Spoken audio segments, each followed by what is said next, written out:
The Strengthening Communities podcast is brought to you by Access Services. Join us as we talk with John Niarhos and Rob Heayn from Pottstown Beacon of Hope. So, hey guys, thanks for joining us. Mike, it's good to see you again. We're getting ready for the Christmas holiday. You got any big plans over there? Oh boy, that's a great question. I have a lot of last minute Christmas shopping to do. A lot of orders that are still in the shipping process, but got a lot of last minute shopping to do. The month is kind of flying by here. Well, your fallback plan is Jelly of the Month Club. Just remember that. It might be. It might be. Last month on our episode, we focused on the hunger and food insecurity issues that people in our area face.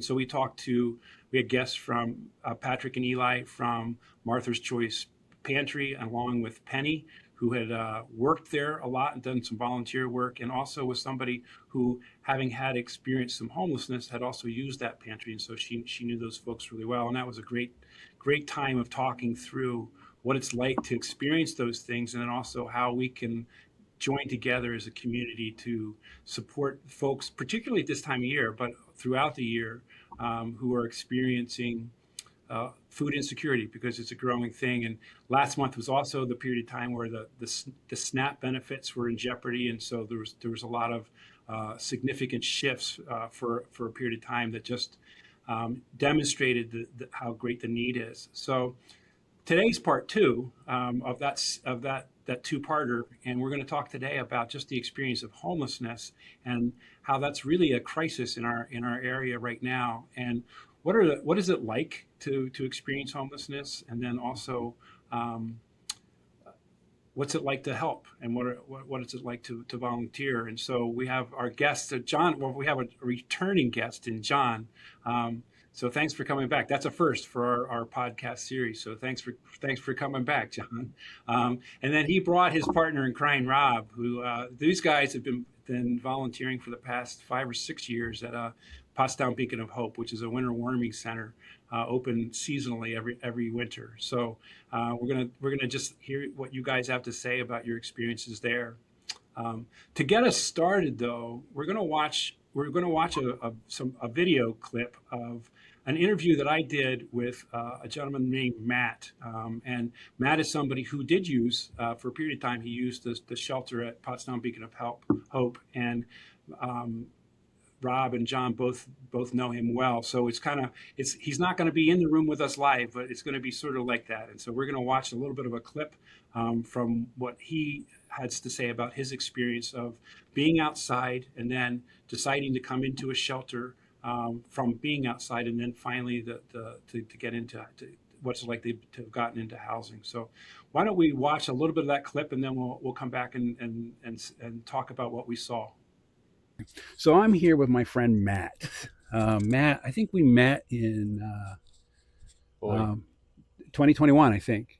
Yes. And you were at that time, you were living outside. You were in a tent in the encampment that later became known to everybody as Tent City. Yes. But you were and a couple other people were sort of the pioneers of that space back in 2021.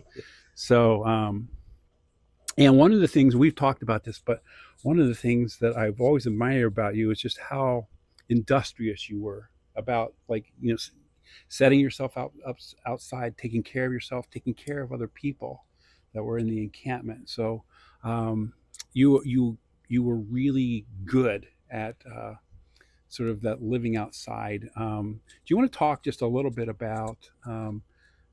You figured out like how much it cost every month, and so do you want to just talk a little bit about like what your setup was outside? Well, this is fast forward a year and a half after I met you. Yeah. It was a process of bigger tent. Yeah. Storage tent. Yeah. My storage tent was actually one of the first tents that you came out and gave us. Yeah. Okay. That red igloo. And yeah. And that tent was passed down after we left. Yeah. But it was, I had to make a decision because it was where I lived at the moment.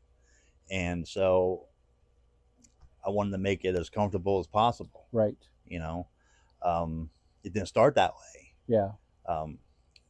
from having cut firewood, propane, for a heater buddy, tarps, moving blankets, yes, just all the essentials that it took to make it through that winter. yeah, But let's not go and think that it's, it just happens. right, Everything that you want to do, I believe it takes twice as long. yes, Okay.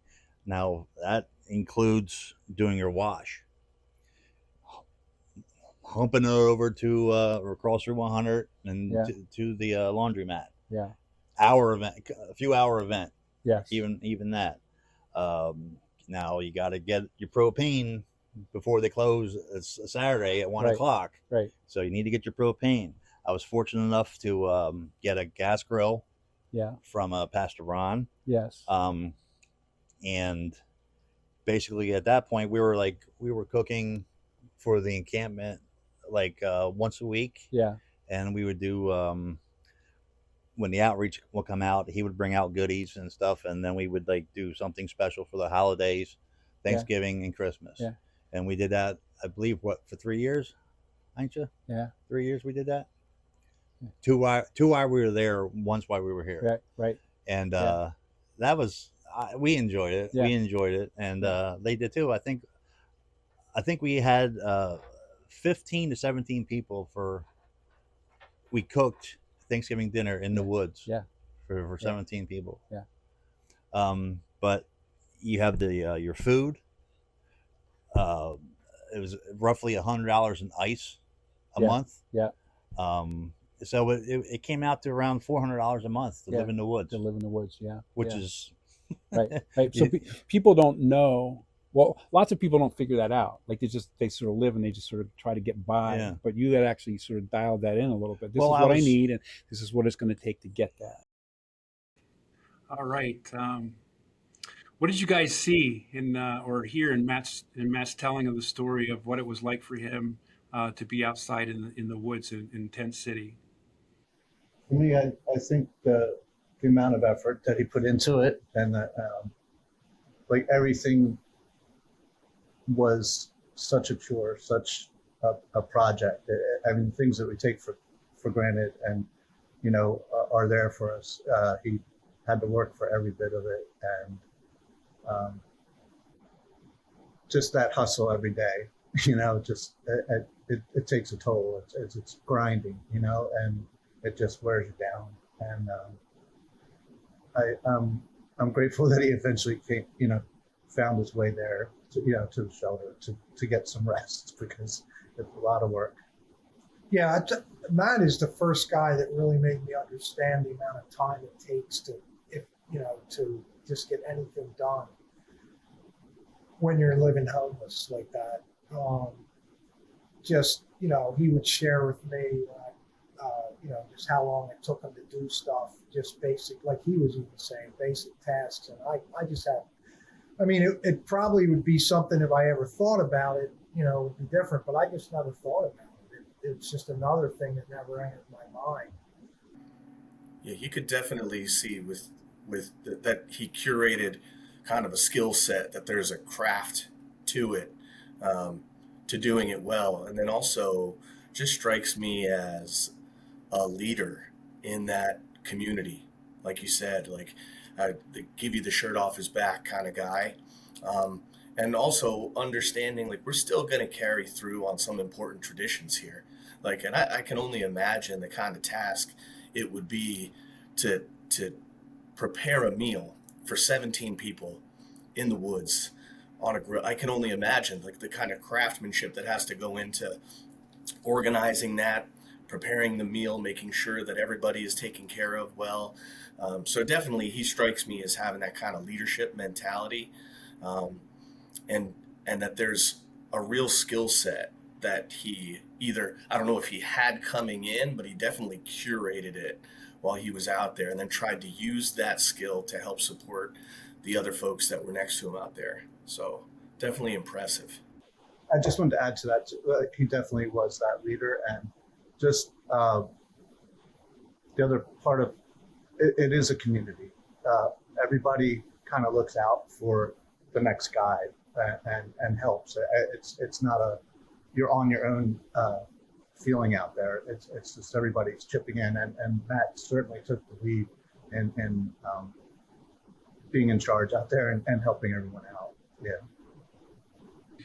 Yeah, Rob, I was going to say the same thing that you just mentioned, where it is a community, and there's all the parts of a community there. So some people have more needs, some people don't have the same skill set that Matt showed, and so they rely on the help of other people within the encampment to get the things done that they need. But I remember before one of the holidays, I having the same conversation I had with other people. So, who are you having over for Thanksgiving? Well, he's cooking for 20 people. He's just doing it out in the outside, and I'm in my own kitchen, or we're sharing some kitchens to get it done in our family. But it is that same sense of community and camaraderie and family that was going on out there. So it's really, I think, a tribute to not only do you figure things out, but also that you work along with other people in the community. And when we help people, we're actually helping a community of people. Why don't we go ahead and watch the next clip, which is sort of to your point, Rob, how he came to the decision, I need to go inside and get some rest. So let's talk a little bit about you had things pretty dialed in, but there were times when, so you didn't come into the shelter or the winter warming center. The first year. Yeah, you Nope. didn't. Nope. But talk to me a little bit about the times that you did. Like, what was going on that you said, oh, I'm going to go in tonight? It was the second year. Yeah. Second year of the shelter opening up. I was in Reading, doing work for a friend in Reading. Right. I remember you were working a lot. And I had a moment during that time when I was up there. I had a lot of things going on in my life. Yeah. Family issues. Yep. And just had the breakdown moment. Yeah. Where I didn't want to stay outside no more. Yeah. Because it was a struggle that winter. Sure. We had a couple feet of snow that year. I remember. Ice and wind. The wind and cold, that will break you. Yeah. And I knew I was in Reading, and I called my friend, and he picked me up, and I knew from that point I was going to that shelter that was going to open the next day. Yeah. And I went. Yeah. And it was one of those moments. Yeah. It was like, whew. Yeah. I didn't have to worry about cutting wood. I didn't have to worry about, if my spot was going to get ransacked or my items were going to get stolen. It was just a peace of mind knowing that I had a warm place to be. Yeah. That people didn't look at me a certain type of way. Yeah. Because I was still standoffish. Yeah. I was, stubborn me, you know what I mean? Because I'm going to the shelter to try this out. Right. And it all worked out. Yeah. I had a warm meal every night. Yeah. A no-brainer. Yeah. It was a no-brainer. Yeah. You know what I mean? Facilities to do my laundry. No-brainer. Right. You know what I mean? Yeah. And then I was fortunate enough to get picked up by my boss every day at 8:00. Yeah. And dropped off at intake. Yeah. Yeah. To get shuttled over. And it was at that point, it was nice. Yeah. It was nice. Yeah. And I think some people who don't understand all of this might look at it and say, well, it's just overnight. You have to leave during the day. It's not really housing. It's not really permanent. Mm-hmm. It's just sort of this temporary thing. But it was enough. Yeah. You're describing how even a small thing. It was enough. Yeah. For them, like 8 hours. Yep. 9 hours to rest my head and just decompress. Yeah. Because being out there is stressful. Yes. It's stressful. Everything about being it is stressful. This is his description of sort of coming to the point where, he decided he needed to go inside. What did you guys hear in what he was describing? It was nice to hear Matt's side of it and his perspective. And that even opened up some doors for me. You can't just hear him say those things, because I'm judging from the outside of what I see. He had it together. He was a mountain of a man and seemed like he could do anything. I think former UFC wrestler. He was put together, and to have him, be broken to a point where he felt like he could enter a place that he was afraid to come to, right? I mean, he knew where he was at in the woods, and coming to a shelter with other people there, other guests, and just what that's going to be like. And I'm grateful that he was able to, make that step and, get the well-deserved rest that he needed, I think you had said it like that. I was of the mindset of like, this is only a Band-Aid, it's not solvent, but to hear from his own words that, it was enough. It was what he needed. And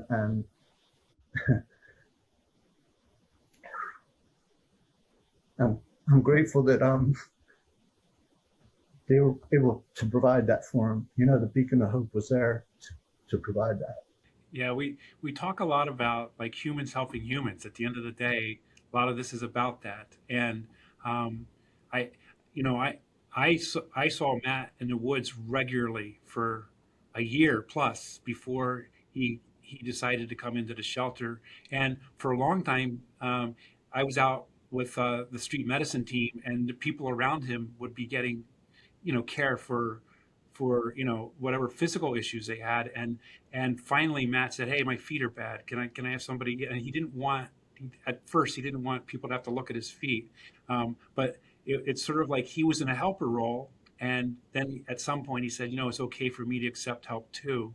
The reason that's important for me is I'm also a person who likes to be in the helper role, but sometimes it's okay for me to say, no, I don't have all this either. I'm relying on the people around me to help me through the times that I need help with. And that's really how we're wired. That's really what we're supposed to be for each other. And so I think, Rob, you were sort of hitting the nail on the head there about that we're just sharing this space, and sometimes we're the helper and sometimes we're the person receiving help, and being blessed by that. And we're all blessed by that exchange of it. I'm glad we're talking about the work that goes in, and the time, the trust built over the course of months or sometimes years before someone takes that first step. I know in the longer clip that I watched, I know he talked about, Mark, the socks that you brought for him. He talked about the couch that you guys had sat on, that was the same couch that was then you were doing the interview on in his place. So you guys had just some relational credibility over that time. And I think it's sometimes we're metaphorically meeting people where they are, and other times we're physically meeting people where they are. And that's important, because that's not just where Matt was, but that's where Matt's people were too. So he got to welcome you into a space where he's leading, like I'm leading this space here, but also I can build enough trust that makes me feel comfortable enough. And, I'm thinking as I'm watching that, like I think he phrased it as like the cold can break you, and like that, like it, I think from his perspective, I don't know currently, but I think he sees coming in there as like, I got to a breaking point and then I came in, when actually my perspective is he built up enough strength and trust to like, now I can do it. Now I'm strong enough to do it. I'm not broken where I have to do it. I'm strong enough, because asking for that help and support is the hardest part. So I'm hoping I get a chance to meet Matt one of these days, but I can imagine, and maybe John and Rob, you guys can talk a little bit about like, what are some of the tools that you use? If someone like Matt, he presents as, hey, I'm a strong guy. I can do it out here in the elements. I can take care of my other people. And it does take a lot of work, I would imagine, to help someone feel comfortable enough to step in for the first time and receive support. So are there some tools that you guys use that you have in your toolbox of like, this is how I show up with people and help build that trust with people who might be a little resistant to receive it? Yeah, I mean, the main thing is time in. It's you have to go at it with the attitude that, you know, it's something that's going to take time. And I remember, you know, actually, I remember the first time I went out in the woods with Mark, there was just an enormous amount of distrust in me because I had never been there before. Nobody knew who I was. And, you know, time in, showing up, being there, and eventually, you know, that's the main thing. But when I talk to folks, I just, like my big picture goal is to try to behave in a way that allows them to be their genuine selves, like to really, really not put up any, you know, blocks on them being exactly who they are. And then, you know, just little things like, you know, finding things that we have in common and being willing to share that, you know, that, you know, like, you know, and sometimes there are funny things like light things like we hate the Cowboys, or and sometimes it's a big thing like, you know, we each have, say, a child that isn't speaking to us right now. Just paying attention and connecting in a way to, you know, to really create an environment where you are more similar than dissimilar. It's a reality that we all have things in common, and those are the things that we bond over, you know, and you don't need to be with someone in the woods and think, well, because they're in the woods and I'm not, we don't have anything in common, because I have found out we have more in common most of the times than not. Nice. That's solid. So, Mike, you gave us a little bit of a preview of, we're going to watch one more clip. And so some of the things that you were talking about, I think, are going to show up in this clip. Oh, so, I didn't know. No, it's good. It's good. It's just a little bit of a spoiler alert. So, so now we know what to look for. We're going to look for a couch. So, I think, you know, one of the things I've appreciated about your story is that it includes both of those things. So you decided I need to go in and accept a shelter. Yes, I did. But that's you accepting help. But also, you were doing all this stuff for yourself. Like you needed a good night's sleep. Mm-hmm. You needed to not have to worry about cutting wood when you got home from Reading and working all day. Yep. And you needed to be warm for a minute. You needed to have your clothes washed so that you could get about the business of saving up the money you needed to move forward. There's a few things that happened out in the woods. Yeah. Now, I consider myself a outdoorsman and stuff. Yeah. I fell on the ice back in the woods, gave myself a concussion, and I broke my collarbone. Yeah. That was just one of the things. Yeah. You get hurt, you get scratches, things can happen, you don't know. Yeah. I mean, and there was another time I got wet. Yeah. And it was 8 degrees that night. Yeah.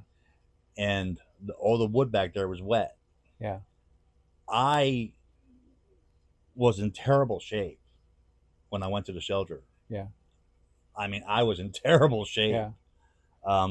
It took about 3 days to recover from that. Yeah. And it unnerved me a little bit. Yeah. Let's put it that way. Yeah. Because of all people, I got wet. Right. Yeah. And couldn't get warm. Right. Right. And you knew better. Like, you knew not to get wet. You got wet anyway. Like, it happened. And what am I going to do? Yeah. What am I going to do? Yeah. And that was a time where I almost, you know, paid the price. I mean, I was unnerved. Yeah. And I had a special someone, you know, look after me. Yeah. You know. Yeah. Cool. Cool. While I have you, maybe think forward a little bit. We've talked about this a little bit, but, you know, let's talk about what it took to get inside. Like, so the shelter was important because it gave you enough relief. You know, you could get healthy. You could get, you know, and you could focus on my work, saving up money. Mm-hmm. And I remember during those days, you say, you know, this is how much money I need. I'm putting it in the bank. Like, you were very deliberate about that. So, talk a little bit about you were demoing the building right next door. There. Yeah, right next door. I was already back from Reading. Yeah, and I went to a Monday meal, God's Kitchen, on Monday night, and I asked Pastor Ron. I said, "Do you think Jesse would need any help?"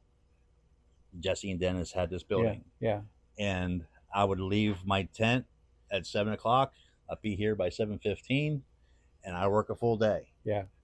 And go back. I even go back for lunch because we're so close. Right, You know what I mean? You know, go home for lunch. Yeah. go home for lunch. And it was at that time there was other things came into my life at that time where I knew I had to be better at what I was doing. Yeah. Okay. And she's standing right over there. Yeah. And so I had to take it to the next level. Yeah. And that's when my tent and my things, like really escalated to where, okay, I'm going to make this as comfortable as possible. Yeah. And I remember those days. I think I got a picture of your couch. They came. This is the same couch that was in there. This is the couch that you found. This is the same couch I found. Right. Yeah. Right. What, Ethan Allen? Ethan Allen. Ethan Allen, baby, in wrapper. Who would have thought? A wrapped Ethan Allen. Yeah. And I can't believe I'm sitting on the couch. This is great. Yeah, this is so good. This is such a good part of the story. And I knew I wanted to just make it as nice because this wasn't about me anymore. Yeah. Okay. But we had a few sweeps back there, warrant searches. Yeah. And the officers were like, "That's your spot in the middle there?" And I'm like, "Yes, sir." You know what I mean? Yeah. They were like, "We just want to tell you, thumbs up, buddy." Right. Yeah. Like, wow. Yeah. And we took pride in it too. Yeah. I mean, I took pride in it because that's where I lived. Yeah. And at that time, I wasn't really worried about thieving or theft. Yeah. Because we had the trail cams and we had Marty out front. Yeah. You know. Yeah. So that's the couch. The couch part of the story. Matt doesn't say exactly in the clip, but his wife Anja is standing just off camera. They got married while he was living outside, and so I don't know. Were either of you guys at the wedding? I was away on vacation. I was not. I was not. When I got back, they still had like an archway put up in the middle of Tent City where they walked under. It was really kind of a cool thing. Again, not the kind of thing that you think of when you think about people living outside. One of the lines that struck me in what we just watched was he said, "I took pride in it. It was because it's where I lived. It was my home." And not everybody who lives outside gets to that spot, but it was interesting to me that he took care of what he said was his home, even though it was outside. And I've known other people who are also sort of, this is my space. It's I don't know how long I'm going to be here. I don't know. I don't have permission to be here really, but I'm going to treat it like this is my space. So, anything else that you guys noticed from that part of the interview? Care for his spouse, I guess. Yeah. Meeting Aincha, I don't know if everybody knows this, but she was working at Beacon of Hope, and that's where they met. So it was kind of a great thing to see them two, get together, get married, and the care that he took of her, like while they were, not in the best of places to be, but he made it a home. With a little help from Ethan Allen. It was a starter couch. He saw that on the side of the road on his way home with his boss and said, "Wait, what is that?" And then he went back at night and lugged that thing in a wrapper a mile or so back into the woods. And then it's followed them into their apartment. They've been there for a year and a half. He handed down a lot of his not only his spot, but a lot of the things that were in it. He mentioned the igloo tent, which was one of the first tents that I had handed out to him in probably late 2020, 21, early 2021. And it was still there when the encampment was finally closed down. It had been handed down 3 or 4 times. It was a well-made tent, so it withstood it. But you could see sort of the generational life of the encampment. I was going to say too, I guess a question that I have, because I'm not entirely connected to the homeless community. Like, I understand what our street outreach program provides, that support our street medicine, but I'm curious because obviously he had a skill set for thriving in the woods, for thriving in homelessness, for being resourceful. So I'm curious if that is not just paying forward like his things to other people, like you can have my setup or I'll hand this down to so and so, but handing down the skill set, or whether that's to other folks in the encampment, or whether that's to a new street outreach worker who's coming out there trying to help other people thrive in their circumstance. So I'm curious if he was able to pay that forward, because he's obviously very strong in that area where he has a lot of knowledge to give someone else. I mean, his personality speaks to it, but Yeah. you'd have to have somebody willing. I don't know who was willing and who was, Like an apprentice. yeah, or, you know. Yeah, I don't think there was an apprenticeship going on or mentorship in that way. But I think what he did, and there were others in the encampment too. There was the leadership sort of stepped forward, and he was part of that. It shaped sort of the DNA of the camp a little bit. And so whether it was specific skills or just sort of setting the tone for this is how we're going to be here. This isn't in the interview with Matt, but there was a period of time where some folks volunteered to donate a porta potty and a shower to be put in the camp, and to pay for the servicing of that. And we were pretty worried about that, because we were worried that somebody would trash that, somebody would come through and sort of not use it correctly or leave stuff in it or something. And the service company was very clear, if anything ends up in this porta potty that's not supposed to be in a porta potty, then we're going to shut the whole thing down. And so we had this big conversation with everybody in the encampment and said, it's important that we collectively protect this so that everybody can make use of it. And it worked great.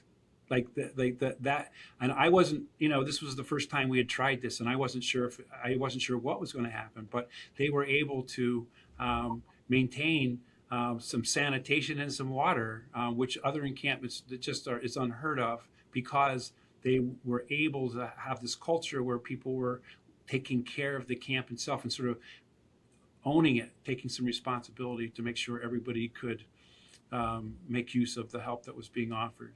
So I think in that sense there was a lot of leadership influence that happened to set the stage. Let's watch the last clip, and then I want us to segue into some of the experience that you guys have had as volunteers. So let's watch the last clip. I remember when you first came walking into the woods. Right. I remember when you Right. first came. Right. Who's this guy? Right. You know right. what I mean? Like deerskin gloves. I still have the socks that you Right. gave me I know. upstairs. That blew Them me away. Carhartt socks are his. They're the ones that gave me. You were Yeah. telling that story, and I had no idea. Yeah. I'm like, during that period of time, we had said to churches, people are stuck because it was COVID. People are stuck outside. We're stuck inside, but they're stuck outside. And so the people who need to be the most geared up are the people who are outside the longest. And this winter, it's going to be people who are experiencing homelessness. So we want stuff, but we don't want whatever you got at Walmart. We want the right gear. And so we made a list. And so one of them was merino wool socks. And I mean, here's the brands, and you have to look on the label, because it's merino wool, but it has to be at least 30% merino wool. It can't be like 7%. Yeah. That won't do it. And so I still have them upstairs. Yep. right. Yep. So- And I won't forget it. I won't forget it. Yeah. I will not forget what you've done for me. Yeah. And when you called me up that one day and were like, would you be honored? Would you want to speak? Yeah. And I was like, no brainer, Right. man. Like no Right. brainer. Those kids, like they're doing another event in September. Good. And we were at another meeting, and the pastor, the woman that sort of set it all up, she got up and she said, "Man, Matt's story, just so the story of how you do stuff, and the story of people don't know this. They drive by, they see a tent, they don't know the name, they don't know the story, and so it's important that we help people understand what this is really about." And there would be people in the community that would be looking at a homeless person as a homeless person. Yeah. I know his name. Yeah. I know what he likes to do. Yeah. I know his hobbies. Yeah. You know what I mean? Right. And yeah, there's, so there's a lot of people that we know that we, try to keep an eye on. Yeah, right. You know what I mean? Yeah, right. So one of the things that I talk about is I could say relationally engaged help. Like you know who the person is, and you know what they like and what their hobbies are, Yeah. and what's Well, important to them. Right. I've had Christmas and Thanksgiving dinner with them, Right. Right. and Right. and gave multiple like pieces of clothing to, Yeah. and we enjoyed, if they needed something, Yeah. that we would have it, Yeah. that they could come to us, Yeah. not steal it, Right. right. Just ask Right. for it, Right. Right. just ask for it, Right. and there was a few people that I've come across where I had the ability to get them in the rehab. Yeah. Not because I knew anything about the rehab. Right. It's just that I knew the person to call. Right. And they would have them in the car in 3 hours. Yeah. Yeah. And that was that was special too. So about 2 months ago, Matt sent me. He just sent me a screenshot. He just texted me a picture of a pair of socks sitting on his dresser, and he said that he and Anja had gotten their winter clothing out, and there on the top of it was a pair of Carhartt socks, and they were the socks that he was talking about. And again, it just sort of blew me away that like that this was a part of him that he was carrying forward, that something that was given to him 5 years before was still part of his life, and it reminded him of not only his path, his story, but also reminded him of all the people that had some part to play in it as well. One of the things that we have for people, how can people help? And one of the ways is that we still have that wish list, which we will have published at the end of our podcast. That these seem like small things, but they are really big difference makers in the people in people's lives. What else did you guys sort of hear in that clip with Matt? So you have him receiving help that was offered that he needed. You have him helping people get into rehab. He is fluidly moving back and forth through all of those roles. And I think, to me, like that's kind of the goal. The goal isn't for like someone like me to stand outside the boundaries and help in any way I can. And the goal isn't for someone who needs help to just receive help and move on with their day. The goal is for us to become more and more interactive to where you look up and you have people from all different parts of where they began in this journey being part of the solutions for this situation. Just showing up and being there and being a part of it, like you don't know what impact you have in people's lives. So it could be the smallest of things that mean the world to that person. And you just don't really know. And it's just to show up, it would be what I'd want to say to people to volunteer, just show up. It changes your life, that you are impacted. Like John said, the veil of bias just drops away, and letting people into your life, and they become a part of your life, and you become a part of theirs. And there's an exchange, like John said, that it flows both ways. I've been given so much, and the gratitude that comes through is overwhelming, and you can't not be impacted by that.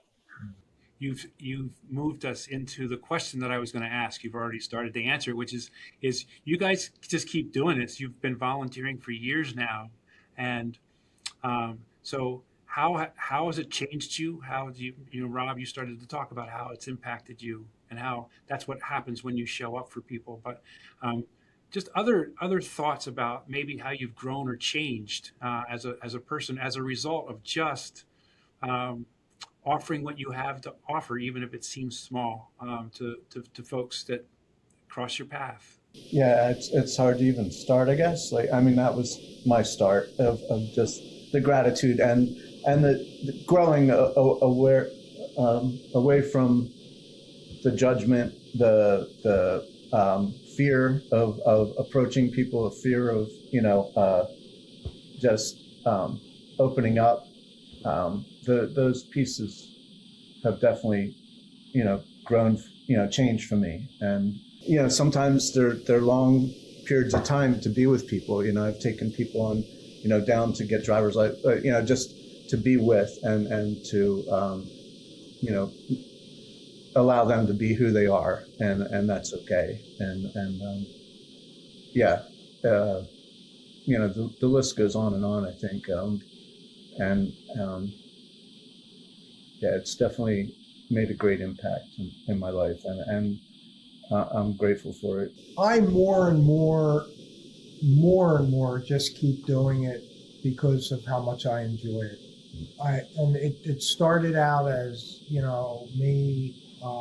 I mean, for good reasons, good worthy reasons, but coming from a place of privilege, coming from a place of having excess and wanting to share that with folks who don't have enough. But it just has evolved into relationships, and relationships that are now, years old, and new relationships that form, as the wheel keeps moving. And it's just, it's opportunity to engage in an activity that just broadens everything about my life, my vision of humanity. It broadens my understanding of how different people react differently to hurts or pains or struggles, and it's just like, I honestly feel a deep gratitude for the opportunity just to be a part of it. It's no longer it's no longer anything more than that for me. It's a great opportunity to expand my relationships, and I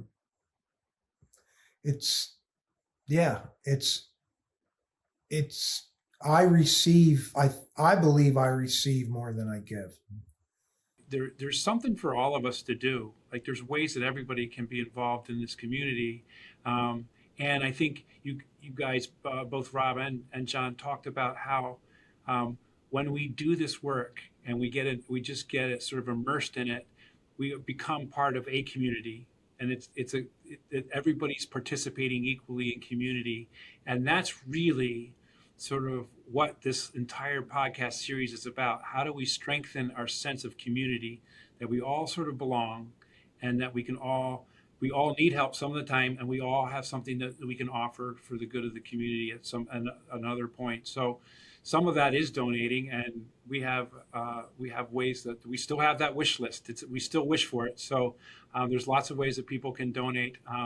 But we also have lots of volunteer opportunities. Beacon of Hope is one of them, but we are in the middle of another Code Blue season that is stretching out without much of an end in sight. And so there's a great need for people to volunteer at those spaces. So we will, at the end of the podcast, put up resources there for that as well. So I want to thank you guys, two guys on a couch. I was going to say two wise guys, but there is a lot of wisdom that you guys shared, and I it's from the heart, and I'm so glad. We're wise guys too. Right? Yes. Yeah. So glad that you agreed to come and share with us not only your relationship with Matt, that was cool, but also just your just the way that your time with people has helped them and then also impacted you. So thank you, guys. Thank you so much for listening to our podcast. We hope that you enjoyed hearing from people who are strengthening our communities every day. Search for and follow us on your preferred streaming platform to hear future episodes.